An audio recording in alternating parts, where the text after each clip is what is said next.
প্রিয় শিক্ষার্থীবৃন্দ, আশা করি তোমরা সকলে ঘরে আছো এবং ভালো আছো। তোমাদের সকলকে শুভেচ্ছা নসুন্দী অনলাইন পক্ষ থেকে। আজকের এই ক্লাসে যারা আমার সাথে আছো তোমাদের সকলকে স্বাগতম, শুভেচ্ছা।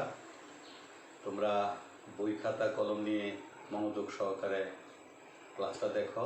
আমার মনে হয় যে ক্লাসটা অত্যন্ত গুরুত্বপূর্ণ হবে এবং শুধু আমাদের পরীক্ষার জন্যই না, আমাদের জীবনের জন্য ক্লাসটা যথেষ্ট উপকারে আসবে বলে আমি মনে করি।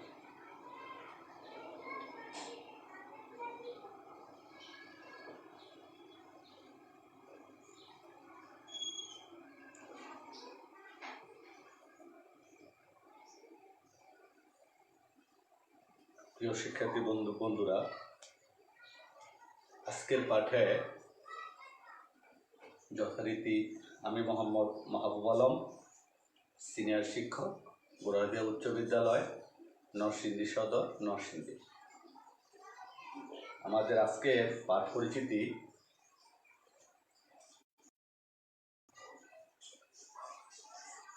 শ্রেণী নবম ও দশম, বিষয় জীববিজ্ঞান, অধ্যায় অষ্টম, সময় 30 মিনিট, আজকের তারিখ 22/7/2020। এখন আমরা ক্লাস চলে যাচ্ছি। প্রথমে কতগুলি ছবি দেখব পরপর কয়েকটা স্লাইডের মাধ্যমে, এবং আমাদের ওইখান থেকে আমাদের পাঠ শিরোনাম আমরা নিয়ে আসি।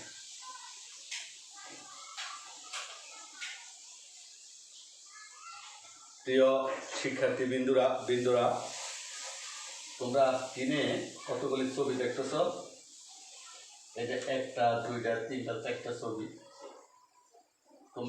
তোমাদেরকে যদি প্রশ্ন করা হয় যে ছবিগুলি কিসের ছবি, তোমরা অনেকে হয়তো বলতে পারবে, কারণ তোমরা এই ছবিগুলি তোমাদের পাঠ্য বই দেখেছ অথবা টিভিতে বা কাগজপত্রে এই ছবিগুলি দেখেছ। তাই তোমাদেরকে যদি প্রশ্ন করি, অনেকেই বলতে পারবে যে স্যার, এই ছবিটা একটা আসলে কিডনি বা বৃক্কের ছবি। হ্যাঁ, তোমাদের ধারণা সঠিক, তোমরা ঠিক বলেছ, বৃক্ক বা কিডনি ছবি। তা আমরা একটু সম্মুখে অগ্রসর হই।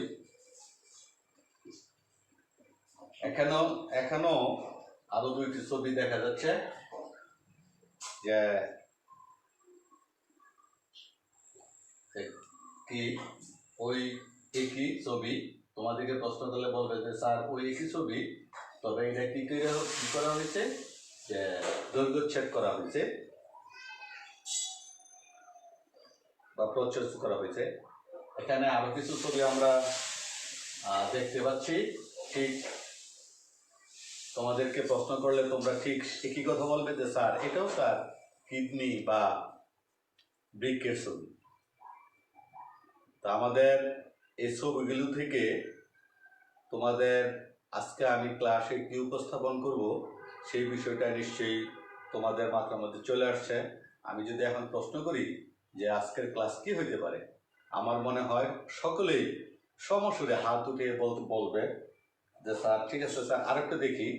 আরও যদি আমি প্রশ্ন করি যে মানুষের শরীরে নাইট্রোজেন গঠিত বর্জ্য পদার্থ বা মূত্র তৈরি হয়, কিভাবে মূত্র তৈরি হয়, কিভাবে মানুষের শরীরে কিভাবে নাইট্রোজেন গঠিত বর্জ্য পদার্থ এবং মূত্র তৈরি হয়, তোমরা কি তা জানো?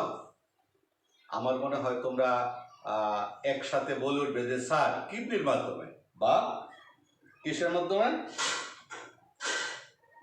যে স্যার, তোমরা একসাথে বলে উঠবে যে স্যার, কিডনি বা ইত্যাদি ইত্যাদি, অর্থাৎ বৃক্ক এর মধ্যে। তবে এই সকল প্রশ্ন থেকে তোমাদের বর্জ্য পদার্থ আমাদের দেহ থেকে নিঃসৃত হয়, কিভাবে হয়, কে করে এবং কি, এই সকল বিষয়ে প্রশ্ন করলে বা আমাদের উল্লিখিত যে ছবিগুলি দেখলাম ওই বিষয়গুলি যদি আমরা একটু পর্যালোচনা করি, পর্যালোচনা করি তাহলে আমাদের যেই শিরোনামটা চলে আসবে সেটা হলো কি বলতো তোমরা, সেটা হলো রেচনতন্ত্র। রেচনতন্ত্র, তাহলে আজকের পাঠ শিরোনাম আমাদের কি? রেচনতন্ত্র, অর্থাৎ যে অঙ্গতন্ত্রের মাধ্যমে আমাদের দেহ থেকে অপ্রয়োজনীয় পদার্থগুলো বাহিরে নিষ্কাশিত হয়, সেই তন্ত্রটাকে আমরা একসাথে রেচনতন্ত্র বলবো। তো রেচনতন্ত্রের সর্ববৃহৎ যেই মানে আমাদের যে অঙ্গটা সেটা হলো কিডনি বা বৃক্ক। তোমরা নিশ্চয়ই বুঝতে পেরেছ, আজকে আমাদের পাঠে রেচনতন্ত্র সম্পর্কে আমরা বিস্তারিত আলোচনা করব এবং পাঠ শেষে যেই দক্ষতা অর্জিত হবে তোমাদের, বা আমি তোমাদেরকে দক্ষতা অর্জন করার জন্য চেষ্টা করব, সেটা হলো কি আমরা কি পাঠ শেষে কি আমরা করব, যে রেচন কি বলতে পারবো, রেচন অঙ্গের বিভিন্ন অংশের কাজ সম্পর্কে বলতে পারবো, রেচন অঙ্গের বিভিন্ন অংশের নাম লিখতে পারবো, মানুষের রেচন প্রক্রিয়া ব্যাখ্যা করতে পারবো, নাইট্রোজেন গঠিত বর্জ্য পদার্থ অপসারণে বৃক্ষের ভূমিকা সম্পর্কে বলতে পারবো। তাহলে আমাদের এখানে কয়টা? 4-5টা শিকড় ফল। অর্থাৎ আজকে আমরা এই রেচনতন্ত্র সম্পর্কে বিস্তারিত আলোচনার পর তোমাদের মধ্যে এই 5টা দক্ষতা যদি আমি অর্জন করতে পারি এবং তোমরাও যদি অর্জন করে নিতে পারো, তাইলে আজকে ক্লাসে সফলতা। আমি তোমাদেরকে অনুরোধ করব, তোমরা খাতা কলম নিয়ে সুন্দর করে বসো, একটু মনোযোগ সহকারে। এই ক্লাসটা আসলে অত্যন্ত মানে কি বলা হয়, অত্যন্ত গুরুত্বপূর্ণ তোমাদের পরীক্ষার জন্য এবং জীবনের জন্য, আমাদের জীবনের জন্য।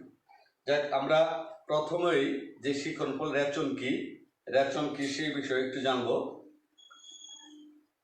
তার আগে আমরা কিছু ছবি দেখব এবং সেই অঙ্গ প্রত্যঙ্গগুলো আমাদের দেহের কোথায় অবস্থান করতেছে সেই বিষয়ে আমরা কিছু জানতে চেষ্টা করব।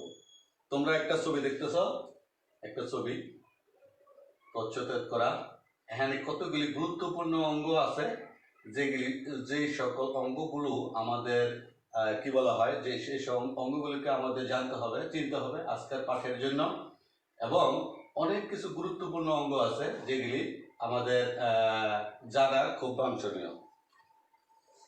যেমন এখানে হৃৎপিণ্ড, আমাদের এখানে আছে হৃৎপিণ্ড, যে হৃৎপিণ্ড কোথায়, তারপরে আছে কিডনি দেহের কোথায়, ধমনী দেহের কোথায়, এবং শিরা কোথায়।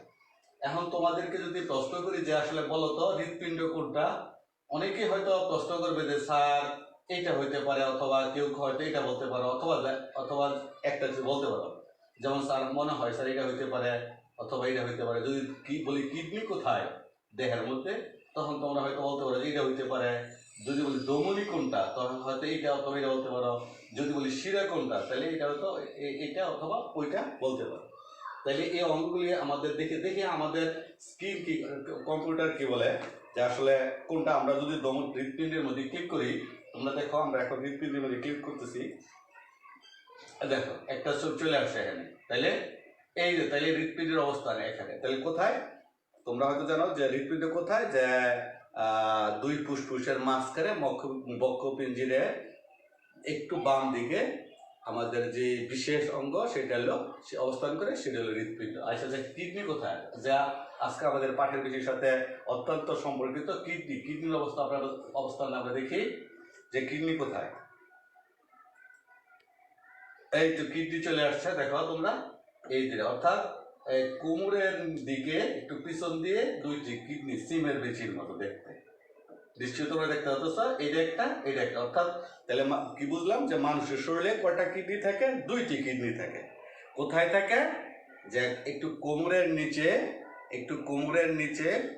কোমরের দিক দিয়া, পিছন দিক দিয়া 2টা সিমের বিচির আকৃতির, অনেকটা খয়েরি আকৃতির 2টি অঙ্গ থাকে, সেটাকে আমরা কিডনি বা বৃক্ক বলে থাকবো। এখন আরো কিছু আছে,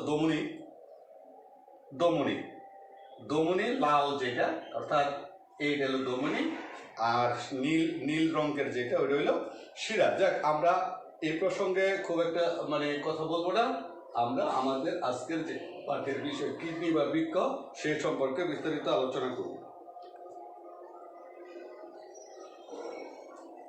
এখন আমরা একটু পার্টিকুলারি ভাবে দেখি।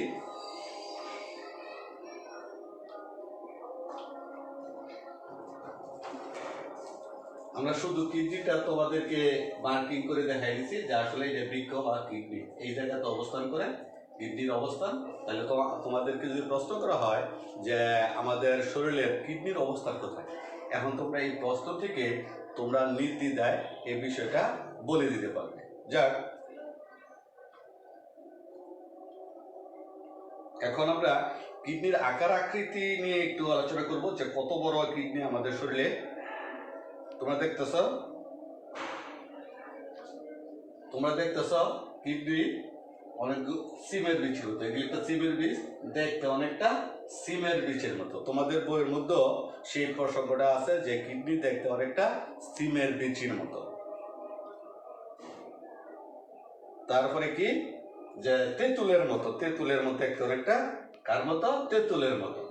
আবার যদি প্রচ্ছদ করা হয়, অর্থাৎ মাঝখান দিয়ে যদি এটাকে প্রচ্ছদ করা হয়, তাহলে অনেকটা দেখতে অনেকটা কি হয় যে দেখো প্রচ্ছদ করা হলে তালের পাখার মতো হয়ে যায়। তাহলে কিডনি দেখতে কেমন? সিমের বীজের মতো। তারপরে কি তেঁতুলের মতো অনেক সময় দেখতে, এবং একে প্রচ্ছদ করা হলে দেখতে অনেকটা তাল পাখার মতো মনে হয়। তাহলে তোমরা তোমাকে প্রশ্ন করলে তোমরা কি বলবা যে স্যার কিডনি দেখতে আসলে কেমন? যে হালকা খয়েরি রঙের অনেক সময় এটা দেখতে সিমের বীজের মতো লাগে, আবার তেঁতুলের মতো লাগে, আবার তাকে প্রচ্ছদ করলে কি লাগে? যে তাল পাখার মতো লাগে। প্রকৃতপক্ষে কিডনিটা হইলো এরকম। প্রকৃতপক্ষে আমাদের শরীরের মধ্যে কিডনিটা এই আকৃতি। তো যাক, আমরা আকৃতি মানে কিডনির আকৃতি সম্পর্কে জানলাম, এবং আমার আশা করি তোমরাও বুঝেছ যে আসলে কি আকৃতি। তোমাদেরকে প্রশ্ন করলে তোমাদের সেই বিষয়টা চলে আসবে। এখন তোমরা দেখতেছ যে এখানে কিডনি এখানে একটা নালী, এটা একটা অংশ, নিচে এটা একটা অংশ। আসলে কোনটা কি এই বিষয়টা আমরা পার্টিকুলার ভাবে দেখতে চাই। বৃক্ক, তোমরা নিশ্চয়ই বৃক্ক বললে, যেহেতু অনেকগুলি বৃক্ক বা কিডনি দেখছো, তাহলে ইজিলি এটা বলে ফেলবা যে বৃক্ক। তাই দেখি আসলে ওইটা কিনা। হ্যাঁ, ঠিক আছে। তাহলে এটা হলো বৃক্ক বা কিডনি।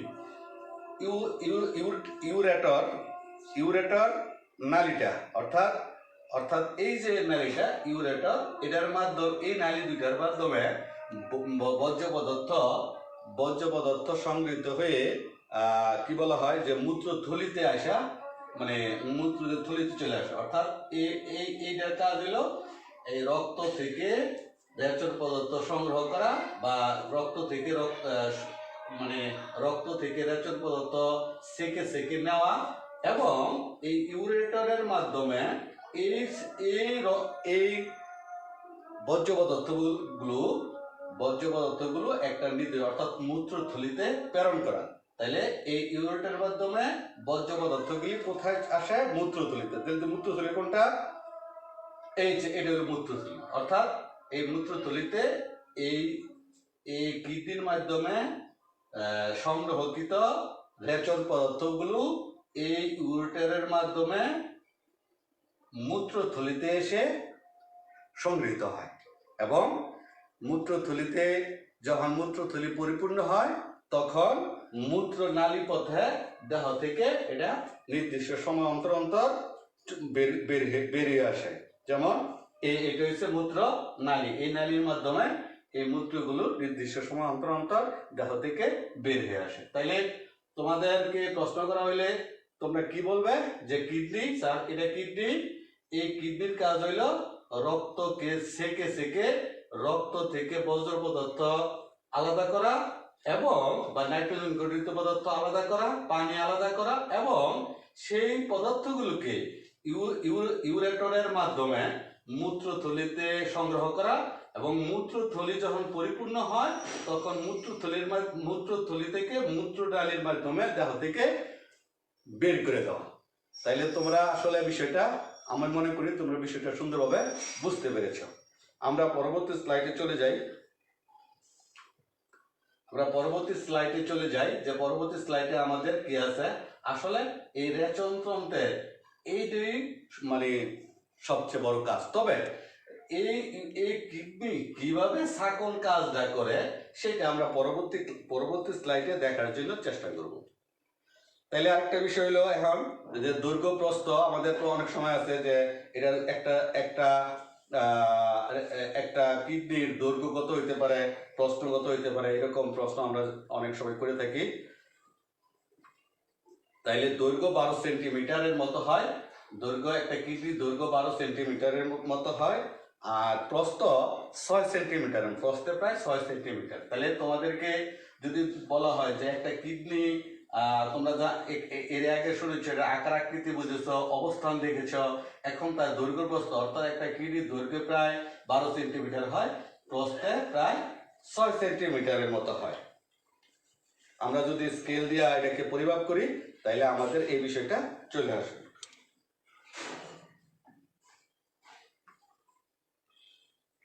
আর একটা কিডনিকে যদি লম্বচ্ছেদ করা হয়, অর্থাৎ মানে লম্বচ্ছেদ অর্থাৎ মাঝখান দিয়া মানে 2 ভাগ করা হয়, তাহলে ভিতরে এরকম অবস্থান দেখা যায়। আরো স্পষ্টভাবে দেখার জন্য আমরা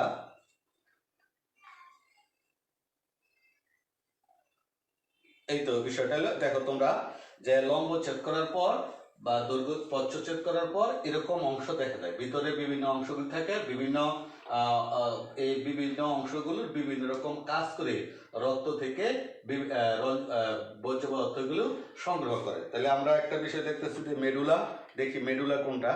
তোমরা দেখতেছ যে এই যে ভিতরে লাল রঙের পদার্থ, এটাকে আমরা মেডুলা বলে আখ্যায়িত করতে পারি। তারপরে আছে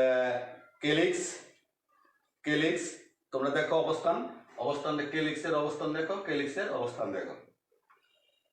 তারপরে ইউরেটার, তো আমরা দেখেছি ইউরেটারের যে বিষয়টা হলো অর্থাৎ সংগ্রহক নালী, ওই যে এইটা ইউরেটার। এই ইউরেটারের মাধ্যমে কি হয়, আমরা আগে বলেছি যে ইউরেটারের মাধ্যমে বর্জ্য পদার্থগুলি কি হয়, মানে মূত্রথলিতে সংগৃহীত হয়। কর্টেক্স বা এর ভিতরের অংশ, এই হলো আমাদের একটা বৃক্ককে যদি প্রচ্ছদ করা হয় তাইলে তার ভিতরে এই অবস্থানগুলো দেখা যায়, বৃক্কের বিভিন্ন অংশগুলো দেখা যায়। যাক, আশা করি তোমরা বুঝেছ। কারণ এই যে বিষয়টা এই যে সম্পূর্ণ নেফ্রেন, আরো কিছু অংশ তোমার নেফ্রেন, রেনাল পিরামিড, আরো কিছু অংশ এর মধ্যে দেখা যায় যে রেনাল পিরামিড। তাহলে এইগুলো আমাদের একটা বৃক্কের বিভিন্ন অংশ। তোমরা ভালো করে ছবিটা লক্ষ্য করো, কোথায় কোনটার অবস্থান, কি নাম, এই বিষয়গুলি তোমরা ভালো করে স্ক্রিনের সাথে দেখে নাও এবং পরবর্তীতে রেকর্ড থেকেও এই নামগুলি সুন্দর করে দেখে নিও। আমরা নেফ্রেন এর অবস্থান দেখব, ইফারেন্ট ধমনী এর দেখবো আমরা যে একটা নেফ্রেনের মধ্যে কি কি থাকে। তোমরা দেখো যে ইফারেন্ট ধমনী, তারপরে তারপরে থাকে এফারেন্ট ধমনী, তারপরে আরো কিছু থাকে, যেমন দেখো এফারেন্ট ধমনী। তারপরে দেখো এফারেন্ট ধমনীর অবস্থানটা কোথায়, তোমরা দেখো এবার স্কেল করা আছে এফারেন্ট ধমনীর অবস্থানটা কোথায়। তারপরে হ্যানলির লুপ, তারপরে হইলো কি বলা হয় যে সংগ্রাহী নালী, যের মাধ্যমে সংগ্রহ করা হয়, সংগ্রহক নালী। এই বিষয়গুলি আমরা একটা কি বলি যে একটা ইয়ার মধ্যে নেফ্রেনের মধ্যে এই বিশেষ অংশগুলি আছে, যে অংশগুলি এই মূত্র থেকে বর্জ্য পদার্থ সংগ্রহ করার জন্য বিশেষ ভূমিকা পালন করে থাকে। আচ্ছা, তাহলে আমরা তো তাহলে কি এই কিভাবে, অর্থাৎ শিরার মাধ্যমে যখন ঊর্ধ্ব মহাশিরা নিম্ন মহাশিরার মাধ্যমে রক্ত যখন আমাদের শরীর আবার হৃৎপিণ্ডে ফিরে আসে, তখন এই কিডনি, আমাদের যে কিডনি, এই কিডনি হয়ে আসে। তাইলে কি হয় যে শিরার মাধ্যমে রক্ত কিডনিতে প্রবেশ করে এবং সেখানে কি হয়, বর্জ্য পদার্থগুলি দূরীভূত হয় বা ছেঁকে রেখে ধমনির আমাদের কি কোথায় চলে আসে, আবার ওই হৃৎপিণ্ডে চলে আসে ওই শোধিত রক্তগুলো।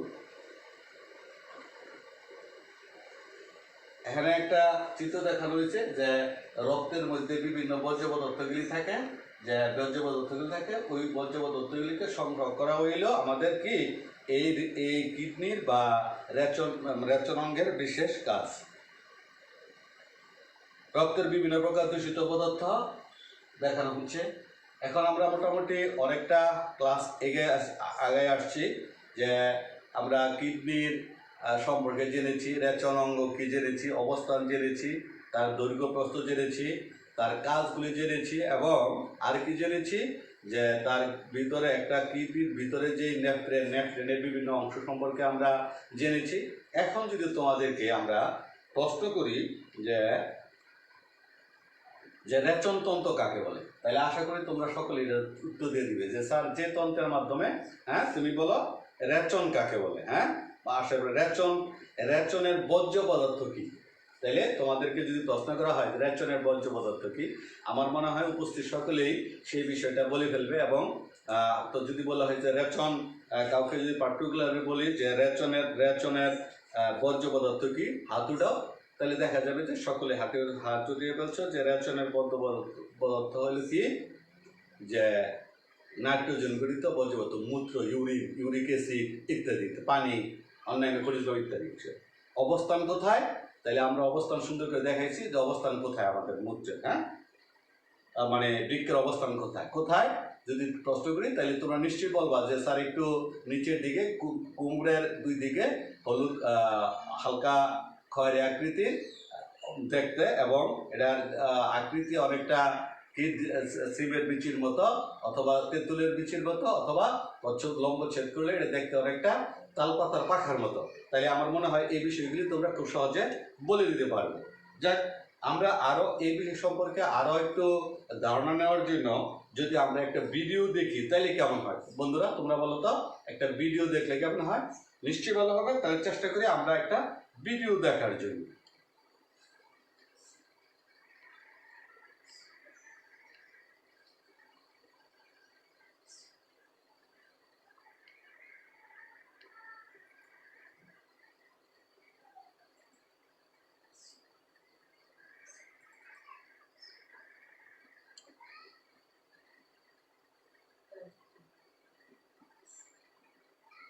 তোমরা একটু লক্ষ্য করো।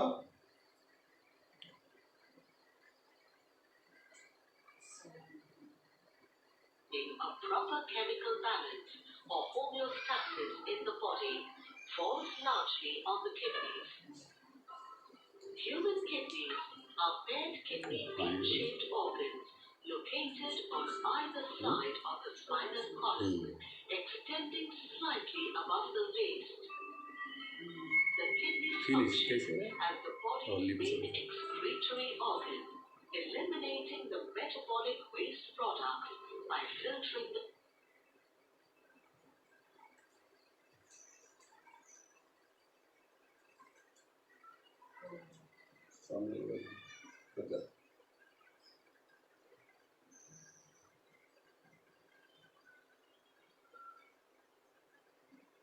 The kidney contains a solid outer layer where urine is formed and a hollow inner chamber called the renal pelvis, which is a branched collecting chamber that funnels the urine into the ureter.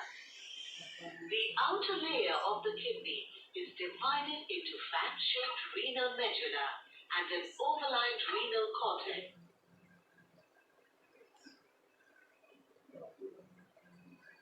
The kidney is composed of up to 80 lobules.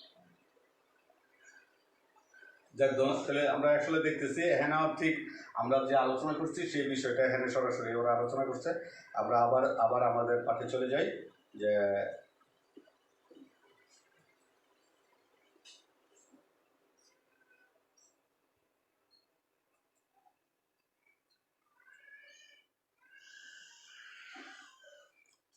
আমরা অর্থাৎ বৃক্কের রেচন পদার্থ জমা হওয়ার প্রক্রিয়াটা, অর্থাৎ এখন প্রক্রিয়াটা আমরা আগেও বলেছি যে আসলে কি, যে এই ধমনির মাধ্যমে শিরার মাধ্যমে রক্ত এই কিডনিতে প্রবেশ করে।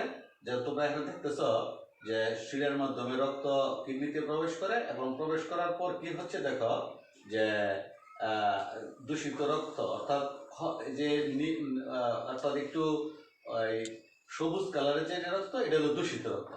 এই রক্তটা এর মধ্যে প্রবেশ করার পর এই কিডনি তাকে এই সবুজ কালারের রক্তটাকে, অর্থাৎ কি বলা হয়, বর্জ্য পদার্থ বা নাইট্রোজেন গঠিত বর্জ্য পদার্থ গুলোকে এই কিডনি সেকে রেখে তাকে শুদ্ধিত করে লাল রঙের করে আবার কি করতেছে, যে পুরোপুরি আবার রক্তের মানে শরীরের মধ্যে রক্তটাকে দিয়ে দিতেছে। আর তোমরা দেখো যে এই যে এটা যে এর মাধ্যমে এই মূত্রগুলো বা নাইট্রোজেন পদার্থ জমা হচ্ছে এখন মূত্রথলি এখানে, আর নিচে হলো মূত্রনালী, কিছু মূত্রনালী নির্দিষ্ট সময় মূত্রনালী দেহ থেকে বের হয়। অর্থাৎ এই যে ফাংশনটা, এই কাজটা এটাই কিডনি করে, এবং প্রতিনিয়ত সব সময়, অর্থাৎ আমাদের শরীরে যাদের আমরা সুস্থ আছি তাদের শরীরে প্রতিনিয়ত এই কাজটা হচ্ছে, এবং এক মুহূর্তের জন্য সেটা বিরতি নেই, বিরতিহীনভাবে কিডনি আমাদের রক্ত থেকে নাইট্রোজেন গঠিত পদার্থগুলিকে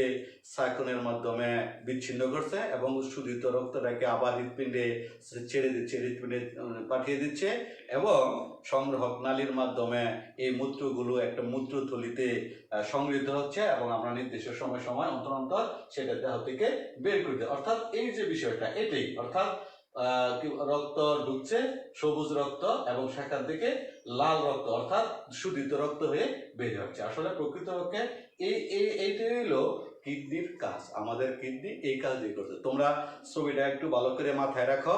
আশা করি ছবিটা যদি ভালো করে একটু মাথায় রাখো তাইলে তোমরা কি বলতে পারবা, যে আসলে এখান থেকেই এই কিডনির রক্ত কি বলা হয় জমা হওয়ার বা এই বিষয়টা তোমরা সুন্দরভাবে ব্যাখ্যা করতে পারবে। তাহলে আমরা ঠিক আছে, আমরা পরবর্তী আরেকটা একটু দেখি। দেখো এখানে কিছু আমি বলছিলাম যে সংগ্রহনালী, যেটা ইউরেটার বলা হয় সংগ্রহনালী, আর মূত্রথলি তোমরা দেখতে পাচ্ছ মূত্রথলি, আর তার নিচে একটু কি আছে, যে তার নিচে একটা মূত্রনালী, এর মাধ্যমে দেহ বের হয়ে যাচ্ছে। এখন আমরা আরো একটু ব্যাপকভাবে দেখব নেফ্রনের মধ্যে যে বিষয়টা। নেফ্রনটা আমরা নেফ্রনের ভিতরে যে কার্যকারিতা, আর পরবর্তী স্লাইডে আমরা সেই বিষয়টা দেখব। ধন্যবাদ। তাইলে তোমরা দেখতেছো এটা একটা নেফ্রনের ছবি, এটা একটা নেফ্রনের ছবি, সংগ্রহনালী। দেখো তোমরা ঠিক সেখানেও ঠিক এইভাবেই কাজটা করতেছে। ওইখানে যে এর ভিতরে ঠিক সে একই কাজটা, অর্থাৎ এই কাজটাই করতেছে। অর্থাৎ দেখো তোমরা যে হলুদ মানে সবুজ দূষিত রক্ত, এই দূষিত রক্ত এই নেফ্রন দূষিত রক্তটাকে শুদ্ধিত করে লাল, অর্থাৎ যখন শুদ্ধিত হয় তখন লাল হয়ে যায়, লাল হয়ে আবার দেহের মধ্যে চলে যায়। এবং দেখো হলুদ যে বিষয়টা মূত্র, ওই নেফ্রন থেকে এই মূত্রটা সংগ্রহিত হইয়া এই সংগ্রহ লাইনের মধ্যে এটা এখানে চলে আসে। অর্থাৎ ওইটা একটু ওইটা একটা প্রায় একই রকম বিষয়টা, তবে এটা আসলে এই বিষয়গুলি সংগ্রহ করে নেফ্রন, এখানে নেফ্রনের ছবিটা এঁকে দিয়ে এই বিষয়টা দেখানো হয়েছে। তোমরা যদি তোমাদেরকে বলা হয় যে তোমরা একটা নেফ্রনের ছবি এঁকে বর্ণনা দাও, তাহলে তোমরা এই ছবিটা এভাবে দেখতে পারো, এবং সাধারণ ভাষায় এই বিষয়টা এটাই। যাক, আমরা আরেকটু সম্মুখের দিকে চলে যাই। তোমরা ছবিটা যদি তোমাদের মাথায় থাকে তাহলে তোমরা এই বিষয়ে বিস্তারিত আলোচনা করতে পারবে। আশা করি তোমরা বিষয়টা বুঝতে পারতেছো।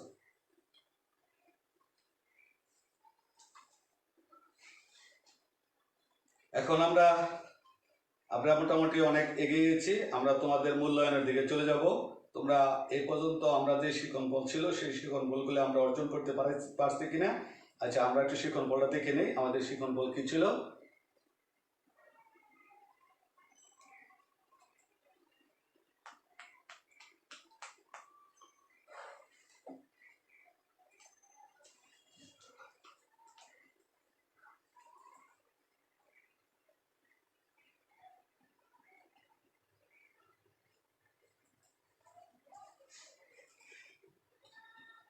তাহলে কি দেখো আমাদের শিক্ষণ ফল কি ছিল, যে রেচন কি বলতে পারবে, রেচন অঙ্গের বিভিন্ন অংশের কার্য সম্পর্কে বলতে পারবে, রেচন অঙ্গের বিভিন্ন অংশের নাম লিখতে পারবে, মানুষের রেচন প্রক্রিয়া ব্যাখ্যা করতে পারবে, নাইট্রোজেন গঠিত বর্জ্য পদার্থ অপসারণে বৃক্ষের ভূমিকা। তাহলে এই বিষয়টা খুব জটিল বা সুন্দর একটা প্রশ্ন, মানে শিক্ষণ ফলের বিষয়, যে নাইট্রোজেন গঠিত বর্জ্য পদার্থ অপসারণে বৃক্ষের ভূমিকা সম্পর্কে বলতে পারবে। তাহলে আমার মনে হয় তোমাদের এই শিক্ষণ ফলটা ছিল আমাদের, আমরা ধারাবাহিকভাবে সমস্ত বিষয়গুলো আলোচনা করেছি। নাইট্রোজেন বর্জ্য পদার্থ অপসারণে বৃক্ষের ভূমিকা, তোমাদেরকে যদি বলা হয় তাহলে তোমরা এখন কি বলবে, যে নাইট্রোজেন গঠিত বর্জ্য পদার্থ অপসারণে বৃক্ষের ভূমিকা, তাহলে কি বিষয়টা তোমাদেরকে যদি প্রশ্ন করা হয় তাহলে তোমরা ব্যাপক বলবে যে আসলে কি, যে আমাদের শরীরে যে সকল নাইট্রোজেন গঠিত বর্জ্য পদার্থ তৈরি হয় এটা একমাত্র অপসারণের একমাত্র অঙ্গ হইল কি এই বৃক্ক বা মানে কি বলা হয় কিডনি, আর এটার কোনো বিকল্প নেই। মানে এই রেচন এই রেচন প্রক্রিয়ার মাধ্যমে, এই বৃক্কের মাধ্যমেই আমাদের শরীর থেকে অপ্রয়োজনীয় নাইট্রোজেন অঙ্গগুলো দেহ থেকে বের হয়, এটার কোনো বিকল্প নাই। কোনো কারণে যদি এই অঙ্গের বিকল হয় অথবা কাজ না করে তাহলে আমাদের জীবনে নেমে আসে চরম দুরবস্থা এবং হয়তো মৃত্যু খুব কাছ থেকে মানে দেখতে হয়। তাই আমাদের এই বিষয়টা আমাদের বৃক্ক যাতে ভালো থাকে বা সুন্দর মানে সঠিকভাবে কাজ করে সেই বিষয়ে আমাদের জানতে হবে। এবং তোমাদের অবগতির জন্য বলি যে আমরা পরবর্তী ক্লাসে, আগামী দিনের ক্লাসে, যে নাইট্রোজেন গঠিত পদার্থ বৃক্ষকে যে দূর করে শরীর থেকে, যদি কোনো কারণে এই বৃক্ক বিকল হয় তাইলে আমরা কি করব। অর্থাৎ তোমরা জানো যে বর্তমানে অনেক মানুষ আছে যাদের কিডনি বিকল, তারা বিকল্প পন্থায় তাদের শরীর থেকে এই নাইট্রোজেন গঠিত পদার্থগুলি দূর করে। তাইলে সেই বিষয়টা আমরা আগামী ক্লাসে, অর্থাৎ সেই বিষয়টা কি বলা হয়, ডায়ালাইসিস, সেই ডায়ালাইসিসের মাধ্যমে তাদের শরীর থেকে রিমুভ করে এই নাইট্রোজেন গঠিত বর্জ্য পদার্থগুলি।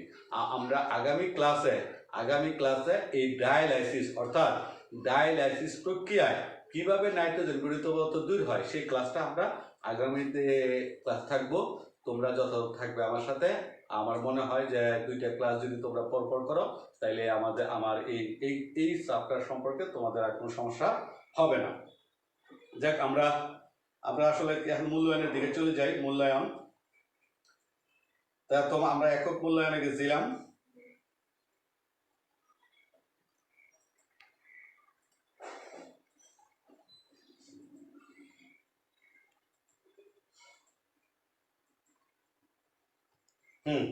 তোমরা দেখো একটা উদ্দীপকের কথা এখানে বলা হয়েছে, এখানে একটা উদ্দীপক দেওয়া হয়েছে, এই উদ্দীপক থেকে আমাদের প্রশ্নের জবাব দিতে হবে। যেমন বৃক্ষের একক কি, উদ্দীপকের ক্ষয়ের ভূমিকা। এখন উদ্দীপকের ক্ষয়ের ভূমিকা, খ কোথায়, এখানে, খ এখানে। তারপরে উদ্দীপকের কয় অংশের ত্রুটির জন্য আমাদের কি কি সমস্যা হতে পারে।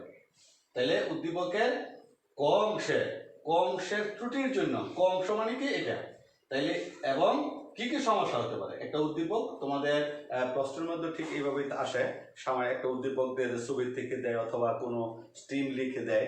তবে আমাদের বায়োলজির সময় ম্যাক্সিমাম এরকম ছবিতে এই সকল প্রশ্ন করা হয়। তাইলে এটা একটা উদ্দীপকের প্রশ্ন। তোমরা এখান থেকে বৃক্ষের একক কি, উদ্দীপকের ক্ষয়ের ভূমিকা, তারপরে উদ্দীপকের ক অংশের ত্রুটি, অর্থাৎ ক অংশটা কি, তাহলে এটা জানার জন্য আমাদের ক অংশের ত্রুটির কারণে কি হয় এখন আমাকে জানতে হবে যে ক অংশটা কি, তাইলেই সে তার ত্রুটি হলে কি সেটা বুঝতে পারবো। তাহলে তোমরা আজকের এই আলোচনা থেকে আমার মনে হয় যে খুব সহজে এইটার জবাব দিতে পারবে, এবং তোমরা জবাব আমাদের কমেন্ট বক্সে যদি দাও তাহলে আমরা আরো সুন্দর করে তোমাদের দেখা দিতে পারবো।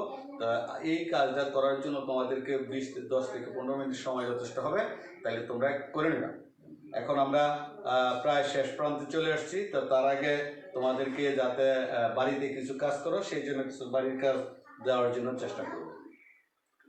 বাড়ির কাজ দেখো, নাইট্রোজেন গঠিত বর্জ্য পদার্থ অপসারণে বৃক্ষের ভূমিকা লিখে ওই যে বিষয়টা আমরা ওইখানে যেটা আসছিল বৃক্ষের ভূমিকা, ওইখানে আমরা কি দিয়েছিলাম যে ত্রুটি, যে এই খ অংশের ত্রুটি হইলে ক অংশ ত্রুটি হইলে অর্থাৎ এটা আর এটা প্রায় একই প্রশ্ন, তবে এখানে ডাইরেক্ট লেখা আর ওইখানে ওই উদ্দীপকের মাধ্যমে প্রশ্নটি করা হচ্ছে। যাক, আমরা অনেক মানে শেষের দিকে চলে আসছি। আশা করি কতটা তোমাদেরকে সফল করাতে পেরেছি জানি না, তবে আমাদের এই ক্লাসটা তো রেকর্ডিংয়ে থাকবে। তোমরা যদি যে বিষয়টা বুঝতে না পারো আরেকবার করে বা দুই একবার করে দেখে নিলে আমার মনে হয় যে তোমরা এই রেচনতন্ত্র সম্পর্কে বিস্তারিত বর্ণনা দিতে পারবে এবং তোমাদের সঠিক ধারণা হবে।